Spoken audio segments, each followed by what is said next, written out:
What's up, guys? This is DBS Analyst. I know I haven't been in a video in a while, so I wanted to show you guys a deck profile that I wanted to play with today for my locals challenge. I decided to play Vados. The reason why I played Vados is because I was looking at the super combos, and I could play Healess.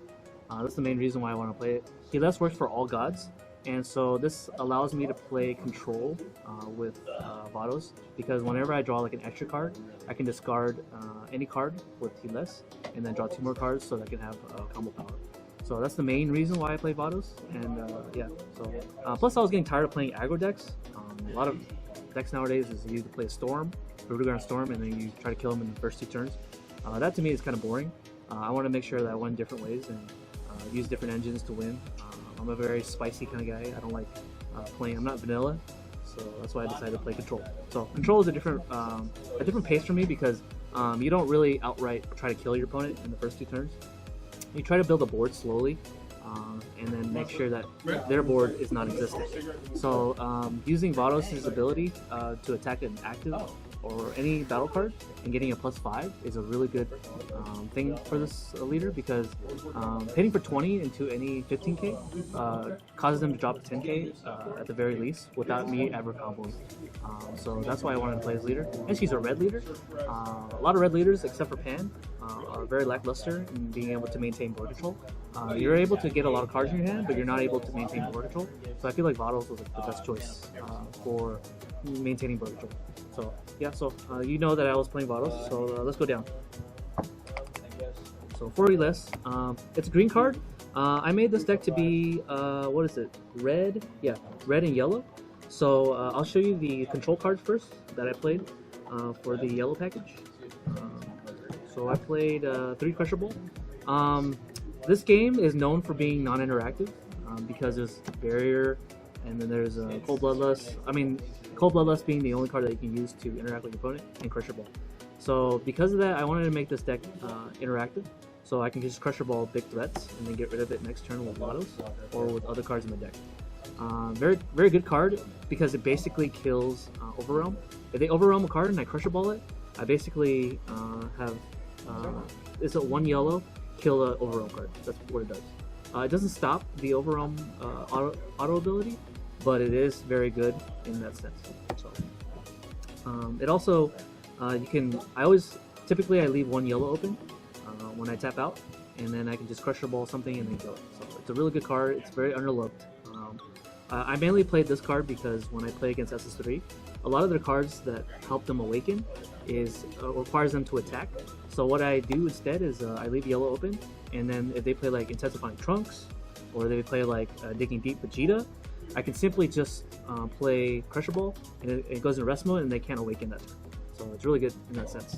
It's not good against like the Storm package that helps them awaken, but it's good against the blue-red, which is what I had trouble with anyway. So I play Crusher Ball. Of course, if you're playing control, you have to play Nimbus. You want to be able to end their turn by playing this card, and then they can't attack anymore. So I only play 3 because I don't want to draw too many of it. And then I play 3 Planet Vegeta. The reason why I play Planet Vegeta is like most of my decks are Saiyans. I'm going to show you guys the Saiyans right now. So I'll start with the yellow first. I play 2 Successor. In this deck, I'm playing the Goten package. The 3 of these and the 3 of these, or the 4 of these. So you're used to seeing this in the light of being played in aggro decks, but you're not used to. Many people aren't used to seeing this card as more of a card that gains you advantage every turn. So every turn that he's out there and they can't kill him, he's giving you more advantage every time. So that's why I play this package, and plus he helps me awaken. Vados has no way to self-awaken unless I play Result of Training or other cards that help me like get 2 life, but I'd rather use Bardock because Bardock already has the synergy with this card. So plus I have Successor and I have Planet Vegeta to help search for this card. So my other yellow cards I play 2 Clan of Terror Mega Freezer. Keeping up a control hand, or if you're playing control, you want to make sure that you know exactly what your opponent can do. So I play this card, and then often if they're unawakened, I'll put a super combo in, or I just know how much they can combo. So this is a really good card. It's exactly like Forcing Hit, except that it puts the battle card in play. A neat trick you can do with this, I learned it from a friend of mine, is that if your opponent's at 1 life, you can play Clan of Mecha Frieza Terror, and then choose their Bardock and put it in play arrest, and they have to take a life. So that auto kills him. So this card can be like a card that does 1 damage when it comes out of play in certain situations. Next I play Bardock, the Will of Iron. I only play 1 because it's searchable by this, and it can restand. But mainly I wanted to be efficient with my energy because I'm not SS3 where I could just abuse my energy every turn. So I have to use my my energy very efficiently. So I wanted to play a card that could be big for only 1 energy, basically, or 2 energies, because I had to play him and then combo and attack by that. So very good if you want to set up the board. Maybe in the future I'll probably up it up to 2, but right now one is perfect. And then I play 1 Grapple Gohan because in the event that I have only 1 life or 4 and I don't want to drop anymore, I have 1. So that's my yellow package. Very standard Storm package, except for this guy. And then I have the control cards. And now I'm gonna show you guys the red cards because it is a red-yellow deck. For my red cards, I played 2 M2. I know it conflicts with Planet M or M Planet Vegeta, but I mainly only use this to search. And so after I search, I typically play this so that when I attack a battle card, they have to at least pitch another card to save it. So Planet M2 makes it so that they have to do that. Not bad. Next I played 4 Kaba's Awakening. A lot of my cards are red battle cards. And Kaba's Awakening is a 0-cost card, so on the defense, it acts as a 10k shield, but it's not really. It plus a 6. So let's say like they hit 15 to, let's say you're at 15, right, and they hit you at 15, and they combo to 25, right? So you can actually combo. Actually, if they combo to 20, so let's say they combo to 20, you can just throw this in, and then that acts as a 10k. So it's pretty good, and it's always 0 cost. Really good card for control, for defense and control. You want to make sure that you're steadily building a board with this and playing defense at the same time.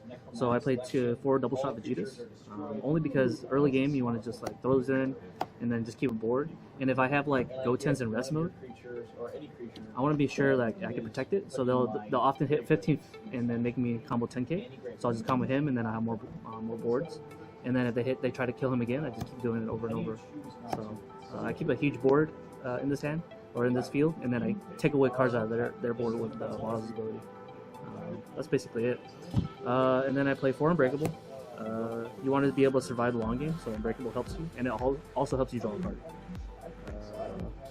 So Awe-Inspiring Vegito was a hard card to get over. So I main deck 2 Terror Assault Frost.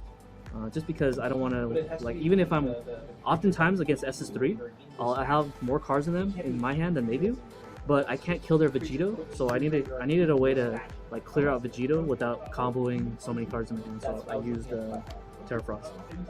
So real good card.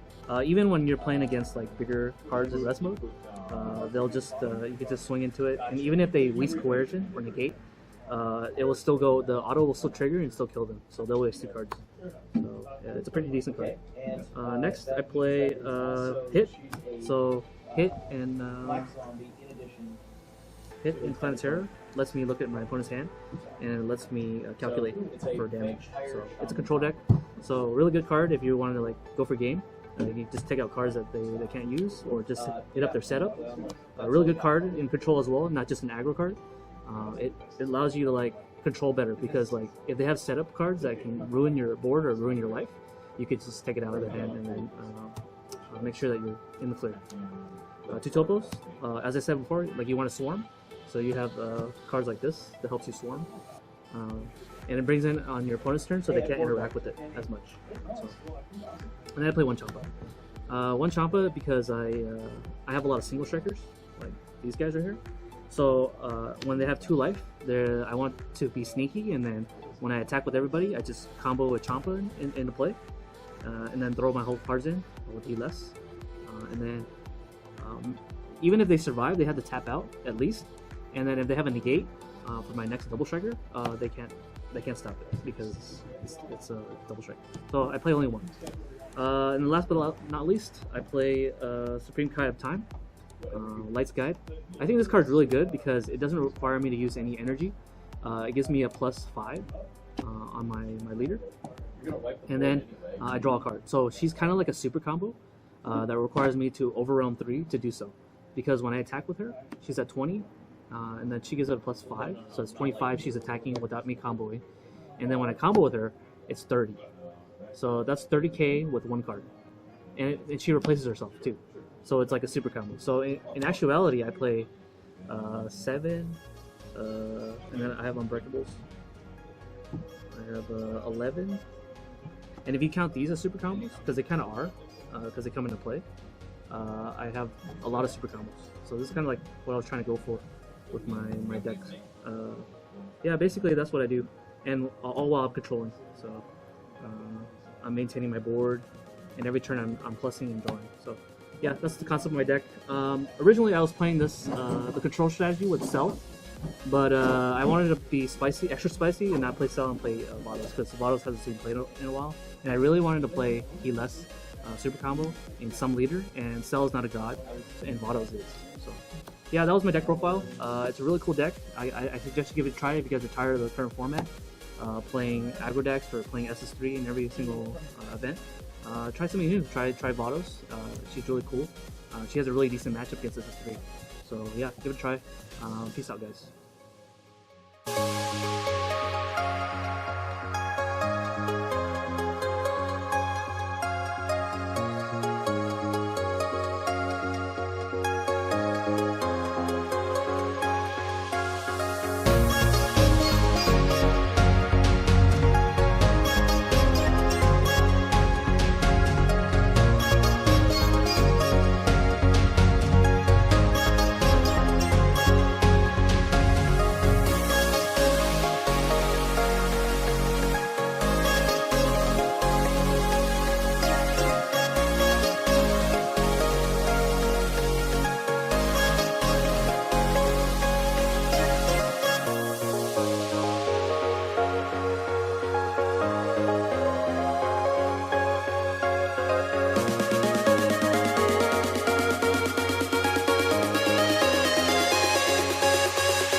Yeah.